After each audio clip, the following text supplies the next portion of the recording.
As my parole officer knows all too well, it's important to give people second chances in life. We don't always get things right first time around, and sometimes the best laid plans go awry for reasons beyond our control. So it was with the trailer for Terminator Dark Fate. You may remember I wasn't exactly complimentary about it the first time around, but maybe it was a glitch, I thought. Just some quirk of bad editing and a lack of decent footage to work with that made the movie seem like a tired and desperate rehash of overused concepts, feebly milking the nostalgia of veteran franchise stars that are way past their prime, all packaged up with a bunch of bland, charisma-free blocks of wood and an unhealthy dollop of 2019 identity politics on the side. Maybe it was nothing more than bad luck that made this movie look like the kind of unmitigated disaster that's destined to put Ghostbusters 2016 to shame. So when the time came, I dutifully tuned in to watch the second extended trailer that rolled out a couple of days ago. And now that I've seen it, my concerns have totally vanished.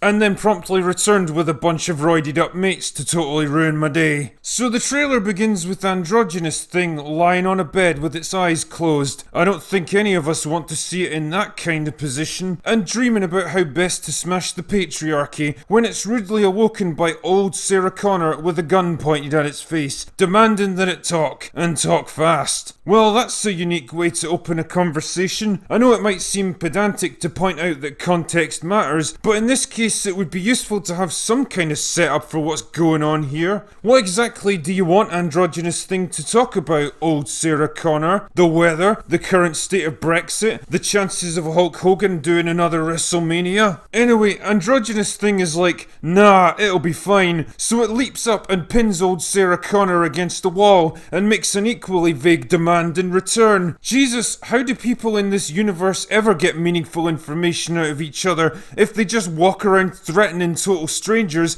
and barking talk at them? Whatever. So old Sarah Connor gives us a lowdown on everything that happened in Terminator 2. Remember Terminator 2, everyone? Remember that movie from like 30 years ago that everyone loved? And they didn't make another one for more than a decade because James Cameron knew there was no way to improve on it or logically move the story forward without rehashing the same concept yet again. Keep that in mind here. So old Sarah Connor finishes up by explaining she was responsible for stopping Skynet, Judgment Day, and saving the entire human race. Wow, way to take credit for other people's work, Sarah. I guess Miles Dyson's sacrificing himself and leaving his young family without a father to prevent his life's work being misused, or the T-800 killing the liquid Terminator, saving your life, and willingly ending its own existence to stop history repeating itself don't count anymore. Nah, it was all down to you, and now there's nobody left alive to say any different. Anyway, I guess saving the world isn't enough to impress Androgynous Thing, because it's like, you didn't stop Judgment Day, you just delayed it. Where have I heard that line before? But we stopped Judgment Day. You only postponed it. Judgment Day is inevitable. Oh great, good to know we're both rehashing the plot of a mediocre entry in the franchise, as well as undermining the events of the very best in the series. Great work, Dark Fate. All you need to do now is show Kyle Reese being convicted of chicken molesting and your work is complete. So then we get a bunch of shots of the post-apocalyptic future that's waiting for us, which we've seen a million times before, only this time it's about as exciting as the plot of Terminator Salvation. Where's all the fighting and the HKs getting blown up and people getting run over? Then we get to see the arrival of the Apple Genius through the time vortex, which is immediately followed by scenes of Androgynous Thing kicking the shit out of him. Wow, way to build up the menace and power of your antagonist, Dark Fate. Have you been taking lessons from Lucasfilm? Then old Sarah Connor tells us, again, that she's never seen a Terminator like Androgynous Thing before, like it almost seems human. Shame it doesn't actually talk like a human. I know you're scared, but I'm here to protect you.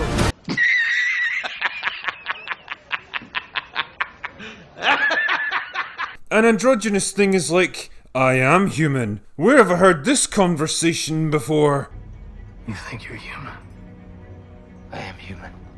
Fuck off, film. You know, I've got a few questions about this character. So Androgynous Thing is a human that's been enhanced with machine technology to become a kind of proto-Terminator for use in the war against the machines. Really?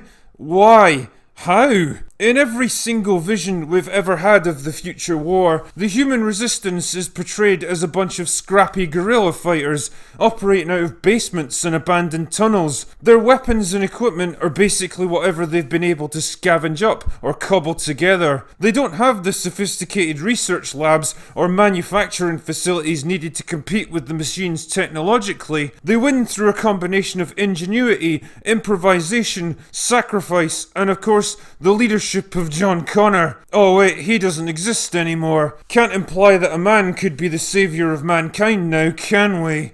We like to say people kind, not necessarily mankind, because it's more inclusive.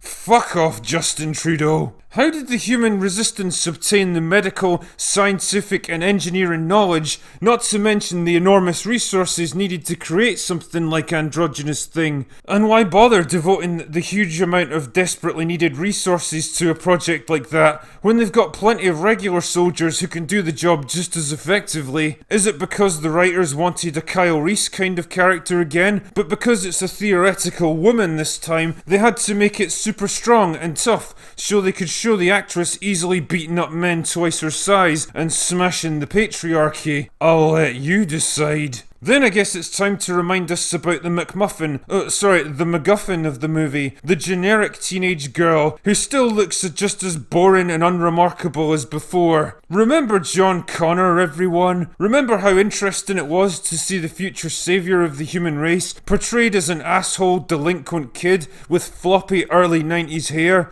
Remember how Edward Furlong made him kind of cool and likeable and funny, while also giving him a strong element of humanity and morality that ultimately brings his mother back from the brink of becoming a murderous psychopath? Those were the good days. Now what have we got? An absolute block of wood who looks and sounds about as interesting as the jail cell I woke up in this morning. Ironically, Androgynous Thing actually asks old Sarah Connor why she even cares about generic teenage girl. Never has a more meta piece of dialogue been uttered since Sansa Stark admitted she was basically useless at everything in Game of Thrones. So it's time for our merry band to visit Grandad Arnold in his cabin in the woods. And the moment he shows up, old Sarah Connor tries to shoot him in the face with a fucking shotgun, and Androgynous Thing has to step in and protect him. That's weird. The first trailer was cut to imply that she knew exactly where he was and how to get to him, but now it's like she's totally shocked and surprised by his appearance. So which is it? Who actually led them to this cabin in the woods? Androgynous Thing? How did she know where he was if she's from the future? Also, what's the point in even shooting him anyway? Sarah Connor of all people should realise a shotgun blast against the Terminator is like throwing a handful of baked beans against a charging rhino. Ugh. Anyway, Grandad Arnold doesn't seem to give a shit one way or the other, so he agrees to help protect generic teenage girl because why not, right? You can just convince Terminators to take on entirely new missions they weren't programmed for, I guess. Then it's time for generic teenage girl to be stunning and brave, so we get to see her shooting down a bunch of targets, and all I could think while watching it was, wow, she looks like she weighs less than the assault rifle she's awkwardly trying to hold. This is why 5-foot-tall teenage girls don't make viable action heroes. Then Androgynous Thing tries its hand at acting by yelling that everyone will die if generic teenage girl doesn't make it. Wow, how inventive. And honestly, it's delivered with all the gravitas and conviction of a first-year drama student with autism. If you don't make it, everybody dies. On the plus side, I guess they actually listened to my last trailer breakdown about the Apple Genius being the most boring, generic, unthreatening antagonist in cinematic history, because the trailer goes out of its way to show him in as many different tough guy outfits as possible this time around. It's like putting a Ken doll in an Action Man outfit and expecting him to look hard as nails. Keep reaching for that rainbow, son. Unfortunately, the trailer undoes all this not so great work about 2 seconds later by showing him getting the shit kicked out of him by Androgynous Thing yet again. You're making it kinda tough to take this guy seriously as an antagonist when he literally gets his ass beat every time he encounters a main character. Jesus, even Arnold body slams him and blows the shit out of his face at one point. Then old Sarah Connor tells Grandad Arnold she's gonna kill him when this is all over, and he's like, fine by me. To be honest, Arnold was probably hoping she'd do it sooner rather than later, so he could collect his check and get the hell out of there as quickly as possible. And then the trailer ends with this cool, unique line that we've never heard before. I'll be back. It seems oddly familiar though. I'll be back. I'll be back.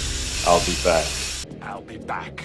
I'll be back. Ha! You did not gonna say that, did you? I'd like to point out that there's a fine line between homage and plagiarism.